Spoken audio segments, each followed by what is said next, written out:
ভালো ভালো খবর, এসো এসো এসো এসো। না এখানে ভালো ডাক্তার আছে, তুমি এসো না, কোনো অসুবিধা হবে না।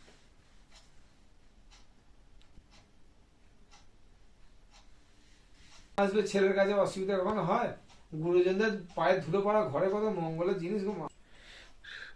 কোনো ব্যাপার না, তুমি এসো না মা, আমি রয়েছি তো। অত ভেঙে পড়ার কি আছে, কোনো চিন্তা নাই। সব টাকা পয়সার ব্যবস্থা আমি করে দেবো, কোনো চিন্তা নেই, তুমি এসো।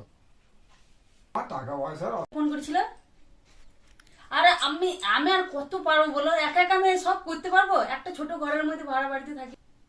আরে মা ফোন করেছিল, মায়ের শরীরটা খারাপ তো। শরীর খারাপ তো আমি কি করব? ওখানে ডাক্তার নেই, তুমি যে এখানে আসতে বললে। আরে সুদপুরের মা ফোন করছিল। বল। হ্যাঁ হ্যাঁ আসবে কখন? তুমি তো আগে বলবে।